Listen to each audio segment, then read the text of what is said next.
biasa dijelaskan oleh para mutawif jika ditanya oleh jamaahnya bahwa boleh mencampur adukan mazhab secara mutlak tanpa adanya syarat, dengan catatan satu dan lain mazhab tidak dicampurkan dalam hal yang wajib-wajibnya. Kalau yang sunnah-sunnah itu tertukar, ya tidak masalah. Kan ada ya orang yang sholatnya basmalah jahar tapi rakaat keduanya tidak qunut, itu tidak masalah. Ada orang yang basmalahnya ternyata sir, di rakaat keduanya qunut. Ada yang ketika sholat dari awal sampai akhir mungkin dia seperti mengikuti satu mazhab, ternyata ketika tahiyatnya berbeda, menggerakkan jari-jarinya. Nah, dalam hal-hal yang bukan inti, yang wajib ataupun rukun dalam ibadah, maka boleh saja seseorang mengamalkan sunnah dari mazhab lain. Nah, contohnya seperti kaitan dengan doa iftitah. Doa iftitah itu kan lebih dari 12 riwayat. Jadi tidak khusus dalam satu mazhab ditentukan doa iftitahnya.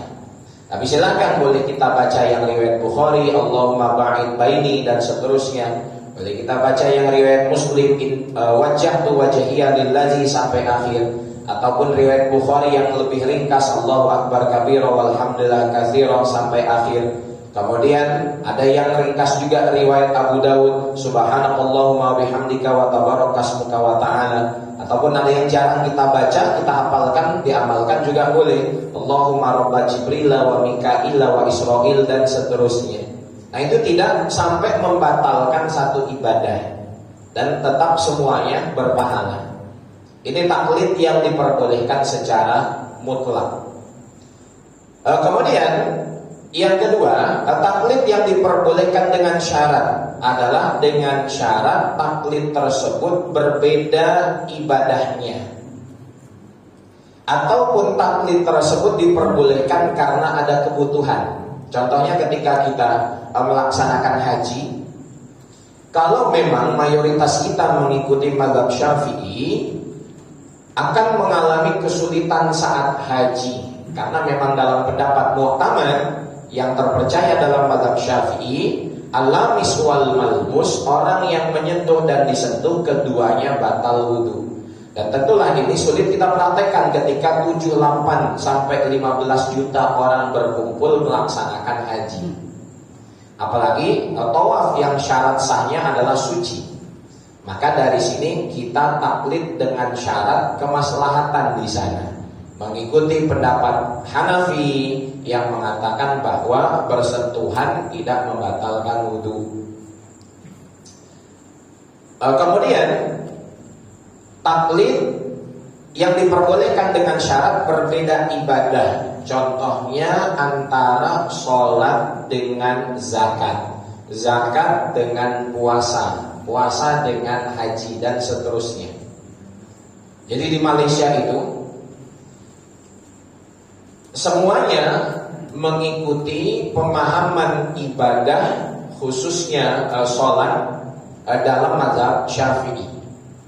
Ya, tarawihnya 20 rakaat dimanapun, kemudian basmalahnya jahar, rakaat kedua di subuh berqunut dan seterusnya. Tetapi dalam masalah zakat fitrah, mereka mengikuti mazhab Hanafi, yaitu biqimah, zakat dikeluarkan dengan uang. Padahal ini bukan pendapat mayoritas, karena jumhur ulama mengatakan zakat fitrah itu tidak sah kecuali dengan qutul balad, bahan pokok makanan yang berlaku di satu daerah.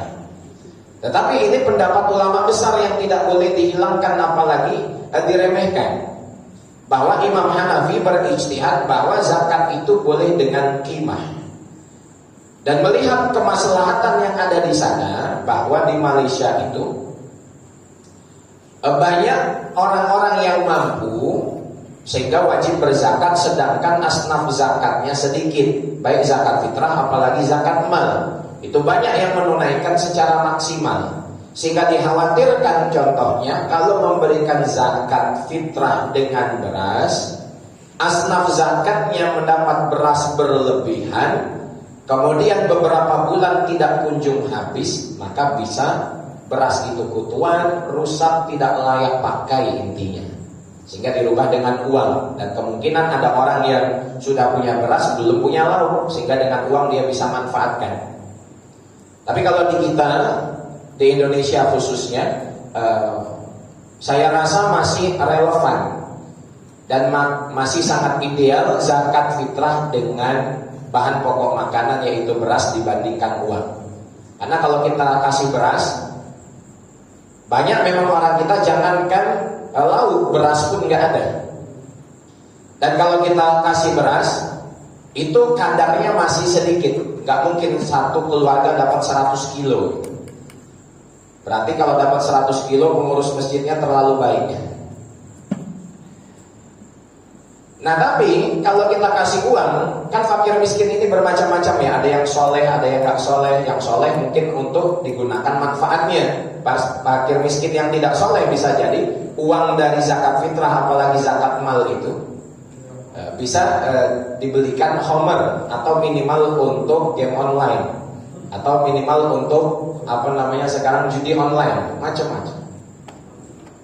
Dekat perumahan saya itu ada yang utangnya 2,5 miliar. Mobilnya dijual, 2 rumahnya mau dijual. Kenapa? Karena judi online. Jadi judi itu lebih mending zaman dahulu dibandingkan sekarang. Bukan berarti kita menghalalkan judi. Dulu orang judi tahan berapa lama? Bawa uang segepok-gepok kemudian habis, selesai. Sekarang nggak kerasa 1-2 jam di depan HP ratusan juta melayang. Maka hati-hati, jangan-jangan ada judi online itu di HP anak-anak kita. Karena memang nggak kerasa. Dari yang terkecil, dari yang 20 ribuan saja, itu kalau Indonesia ada 350 juta orang, 50 juta anak muda yang main judi 20 ribuan, udah berapa Pak? Itu baru kelas bawah. Jadi penting bagaimana kita ketahui tentang mazhab ini. Bolehnya berzakat fitrah dengan uang itu sebenarnya satu pendapat Hanafi saja. Tetapi para mufti di Malaysia menerapkan pendapat itu karena kemaslahatan. Kemudian yang ketiga, mamnu' talfiq, tidak boleh mencampur adukan mazhab dalam satu qadiyah atau satu paket ibadah. Contohnya dalam sholat. Dalam sholat seperti kita sholat mengikuti cara mazhab Syafi'i, yaitu dengan berwudu secara tertib. Sebagaimana mulai dari awal niat membasuh wajah, kedua tangan sampai siku, mengusap kepala, dan membasuh kaki hingga kedua mata kaki. Tetapi kita bersentuhan dengan yang bukan mahram, maka langsung kita mengambil pendapat Hanafi yang menyatakan wudu kita tidak batal. Rukun wudunya Syafi'i, mubtilatul wudu, yang membatalkan wudunya dari Hanafi ini tidak bisa. Karena di situ akan terjadinya tabrakan antara kedua mazhab yang satu sama lain tidak mengakui pendapat yang tercipta darinya. Sehingga kan bahasa sederhananya kita membuat mazhab baru, mazhab kelima, yaitu mazhab campur sari. Karena memang dari ulama terdahulu ribuan tahun lalu tidak pernah ada yang demikian. Kok tiba-tiba zaman sekarang ada yang demikian? Kan kita tidak lebih baik dari ulama terdahulu. Kenapa kita bisa mampu berpendapat demikian? Nah ini pasti ada yang salah. Di antaranya adalah karena tidak diatur dengan koridor atau rambu-rambu mazhab itu. Kemudian contoh lain, seperti orang yang sholat. Kan jumhur ulama mengatakan salah satu syarat sah sholat suci dari najis. Kemudian di pertengahan sholat dia batuk, keluar kencing sedikit, langsung dia mengambil pendapat ulama yang mengatakan bahwa air kencing itu tidak najis. Contohnya yang beberapa tahun lalu yang sedang viral bahwa maaf, kotoran kucing tidak najis. Mau emang ditimpuk kotoran kucing? Kan nggak mau. Kalaulah ada satu dua pendapat dari ulama tetapi itu bukan mayoritas, bahkan bertentangan dengan jumhur, maka apa sebaiknya yang kita lakukan? Idza wajadtumul ikhtilafa fa'alaikum bisawadil ma'zum. Ikut yang mayoritas kalau ada perbedaan. Seperti sekarang yang masih ada itu kan Syekh Saleh Fauzan ya di Mekah, yang beliau mengatakan bahwa ya semestinya kewajiban bagi setiap orang yang bukan mujtahid untuk bermazhab. Kalau tidak bermazhab, bagaimana dia memahami Al-Quran dan As-Sunnah? Jadi seperti itu. Kemudian juga talfik yang dilarang ini adalah talfik untuk tatabbu'ur rukhas, meringan-ringankan ibadah untuk mencari-cari keringanan. Bahkan ada satu statement dari seorang jamaah yang berkata, Ustadz, kalau kita hanya berpegang kepada satu mazhab saja, kita tidak akan merasakan kelezatan dalam ibadah. Jadi enaknya dicampur-campur. Seperti kita kalau makan ayam terus kan bosan ya. Jadi ada ayamnya, ada ikannya, ada udangnya. Ya enggak gitu Pak analoginya. Boleh berpindah mazhab tetapi dengan syarat kemaslahatan dan melihat kondisi saat itu, apakah kita lebih mudah berpindah mazhab atau tetap stay ataupun diam pada mazhab itu. Ya contohnya seperti saya 4 tahun di Pakistan, setiap sholat Jumat saya pindah ke mazhab Hanafi. Kenapa? Karena dalam mazhab Syafi'i rukun khutbah Hanafi itu tidak sah. Apa tidak sahnya? Dari mananya? Dari sholawat. Dalam mazhab Hanafi boleh bersolawat kepada Rasulullah SAW hanya menggunakan domir atau kata ganti. Allahumma sholli alaihi, itu boleh. Sedangkan dalam mazhab Syafi'i tidak boleh. Sehingga ketika khatib membaca Allahumma sholli alaihi sallallahu alaihi wasallam, maka khutbah Jumatnya tidak sah karena rukunnya tidak terpenuhi. Maka setiap khutbah Jumat kita pindah ke mazhab Hanafi agar tidak perlu mengulangi sholat zuhur setelah Jumatan.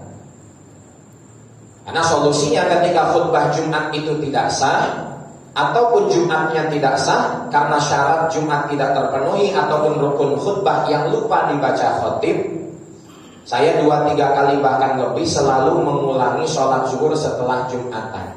Apa sebabnya? Sebab khotib terlalu fokus kepada pembukaan khutbah sampai lupa salah satu rukun khutbah. Jadi kan memang kalau khutbah itu kan pembukaannya keren-kerennya, bahkan cukup panjang. Tetapi lupa pada inti, yang mengesahkan khutbah itu bukan pembukaannya, tetapi rukunnya.